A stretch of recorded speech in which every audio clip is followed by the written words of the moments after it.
is yielded 7 minutes. I thank the gentleman and the Rules Committee for bringing forward an open rule. I often disagree with my colleagues on the other side, but I have rarely been as baffled by the illogic of their arguments as I am today. I do not recall the last time I heard such a hodgepodge of inconsistency and inaccuracy. This is a bill that has been condemned for being A, bullying and intrusive, and B, toothless. The toothless bully is, I guess, a new concept. In fact, let me begin with this denigration of the notion of non-binding resolution. The gentleman from Texas kind of slipped, I think, when he said this sense of the shareholder resolution. In fact, we spend much of our time passing non-binding resolutions. Members who think non-binding resolutions are a waste of time probably should just show up on Wednesday, because that's all we do generally in Mondays and Tuesdays, although we're doing more since we've taken over. But let's get to some of the substantive mistakes. My friend from Alabama said we'd be second-guessing every corporate salary. Of course not. That isn't remotely close to being even partially true. We deliberately said it is not our job to say what the salary should be. We are empowering the shareholders to voice their opinion. Now, I will acknowledge at the outset, if a board of directors sees a vote and a majority of the shareholders vote no and they decide to vote yes, the board has that right. I doubt that the board will do that much. And in fact, I would not impute to the boards of directors what my colleagues impute to them, a contempt for the views of shareholders. There may be individual cases where we think that shareholders didn't understand certain things.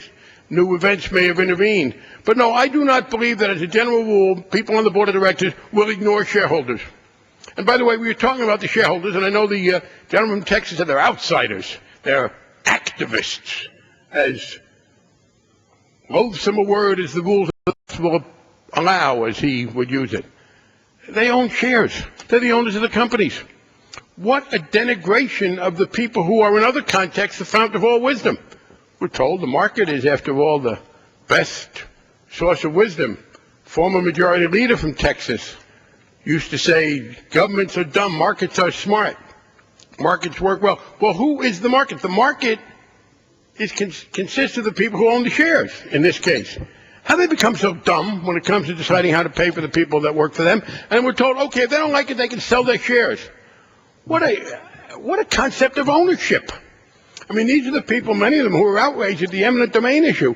What they're saying is, if you've owned shares in a company for a while, you've made your decision that this is the best way to diversify your portfolio, and then some board makes a decision with which you disagree that you think may hurt the company, sell your shares. What kind of a denigration of the notion of ownership is that? There are, of course, people who will tell you, well, wait a minute. What if I believe that when Home Depot, for instance, did what it did with Nardelli, it had a very negative effect on people's perception of the company? What if the very decision you disagreed with led to a drop in the value of the shares because the market said, why'd they do that? Should you then sell your shares and be forced to take a loss? Or should you be able to try and take corrective action and restore the value to your shares? That's what we're talking about. It's very simple. We are, and then the oddest one of all is, how dare we interfere with corporations? Corporations are artificial creatures of positive law. God made no corporations. No corporations evolved. I'll be neutral on that subject. Corporations exist because the law of a jurisdiction creates them. It creates them to give them certain advantages, certain immunities, etc. Of course the government tells corporations what the rules are. This notion that we are interfering with corporations is nonsensical. They exist according to positive law. And the law says, you must do this, you may not do that. That's what corporations are. And now the gentleman is saying, oh, but look what the SEC did. We don't have to get involved. What the Securities and Exchange Commission did was very intrusive. They said to corporations, we don't, and the gentleman said, well, the corporation can do that if they want to. They could have published the salaries if they wanted to. The Securities and Exchange Commission said, we mandate you to print these salaries. And by the way, to the extent that there's an expense, it is much more in what the SEC did than what we did. CBO has concurred. There is 0, maybe 8 cents expense here. The SEC has already mandated that the corporations print in the proxy form all this information. We mandate that they add a box, yes or no. And then my friend from Alabama, great civil libertarian, but in this one, I think he may have gotten a little too extreme in his civil libertarian the deal. He said, we are making the shareholders vote. It sounded like we're standing over those poor shareholders with a whip and making them vote. Well, in the first place, we're not. Abstention remains an option for shareholders. Secondly, the argument is, well, they already have that right. Some of them play. No, they don't in every case. There are corporations that have refused to allow it. AT&T was just ordered by the Securities and Exchange Commission to allow this procedure, but it was a case-by-case issue. It's not a general rule. So the SEC that you defend just ordered AT&T to do this. They just intruded, as is their right. But there is not a general principle. No, shareholders do not have a right to have this vote on executive compensation.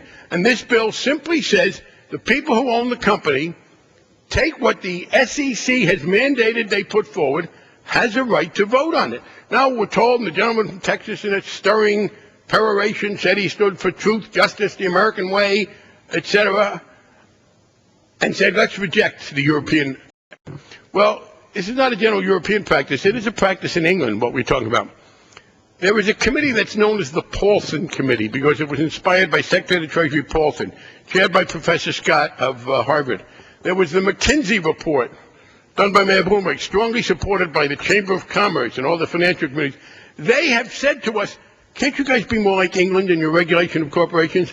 Listen to the debate going on now over regulation of corporations in America. We are being told that the model is the British model, the Financial Services Authority. This is Secretary Paulson's committee that said it. This is the Chamber of Commerce. Yeah, the English do this. It's not a big continental thing, but if in fact you think that we should be very careful never to do anything because the English were doing it, then where's the repudiation of the McKinsey report and the Paulson Committee report, which have urged the SEC to follow the model of the financial services? In fact, it is a very straightforward thing. And here's the problem. Why do normally coherent members talk in less than coherent form about this, making contradictory arguments, ignoring reality?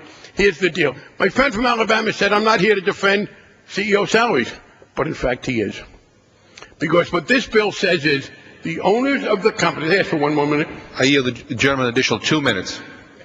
The bill says the shareholders, not the outsiders, not those evil activists, not those lurking labor agitators, people who own shares. And by the way, this is strongly supported by the leaders of institutional shareholders, large pension funds, the corporate library, shareholder groups are in favor of this.